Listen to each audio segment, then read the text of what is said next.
Check out this cool demo. All you need is a container, some kind of a glass mug or steel mug, a playing card on top of it. I'm using my Uno card. And on top of that, keep a coin. And now you just flick that card and see what happens. You can try this at home. Boom! The card flicked away, went away, but the coin stayed and fell into the mug. Why? Why didn't that coin also flick away? To answer this question, we need to understand something called inertia. So let's do that. What is inertia? Well, inertia is an object's resistance to change its state of rest or motion. What does that mean?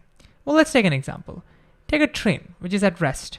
Now, if I go and push it, will it move? Of course not. Why? You would say it's extremely heavy.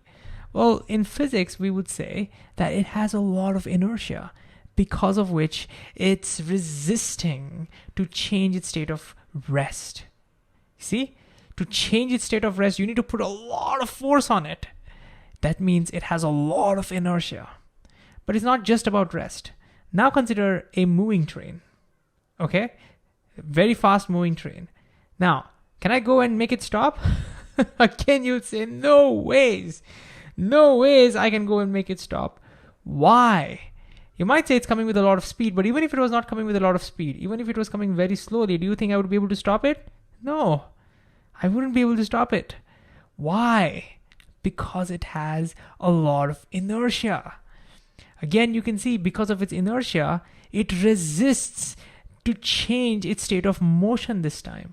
So can you see? Inertia is basically the ability to, stay at rest or to continue in motion. Basically the first law. The first law is also called, Newton's first law is also called this law of inertia, that's why. So it's this tendency that objects have because of which it'll say, no, I will not change my state. If an object is at rest, because of its inertia, it'll stay at rest. It'll continue to stay at rest. If an object is in motion, because of its inertia, it'll continue to stay in motion. On the other hand, let's look at a bicycle. If I go and push that bicycle, will it start moving? Yeah, of course. And similarly, if a bicycle is moving, can I go and stop it? Yes, very easily. What does this mean? Does it mean it doesn't have inertia? Of course it does. It does have inertia. And an ant can't stop it, right? It does have inertia, but its inertia is much smaller compared to the train's inertia. So you can see, we would say this has more inertia because it has more ability to resist changes. And a bicycle has much smaller inertia, much less inertia compared to the trains. Now, why is that? Why do these trains have more inertia and the bicycles have less inertia? Well, you have guessed it. They have more mass and this has less mass.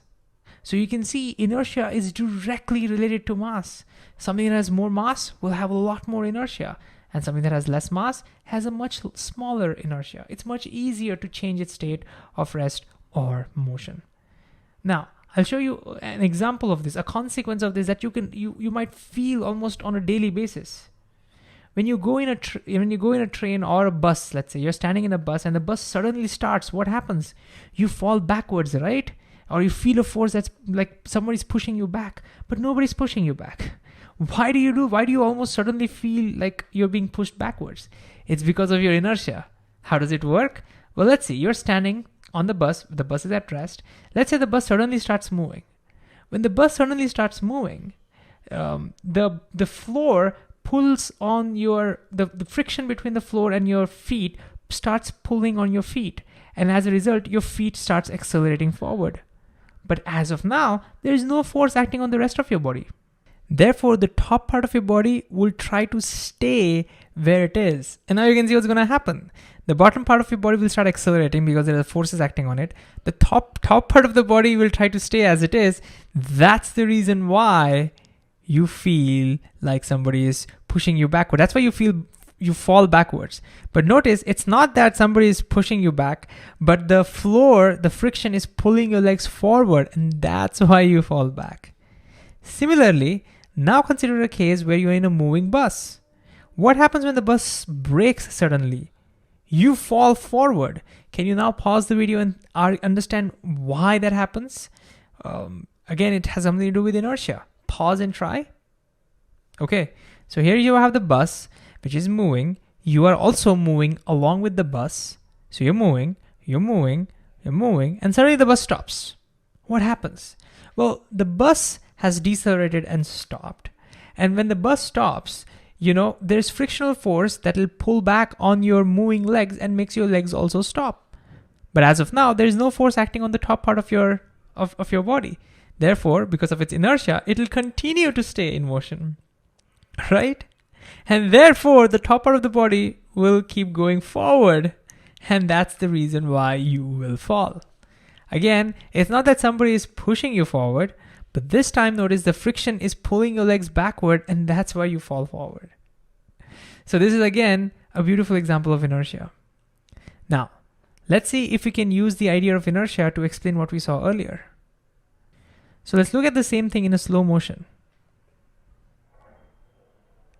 See what happened. When I flicked the card, I put a force on that card. And we learned that when you put a force on something, it'll accelerate. So it accelerated forward, okay?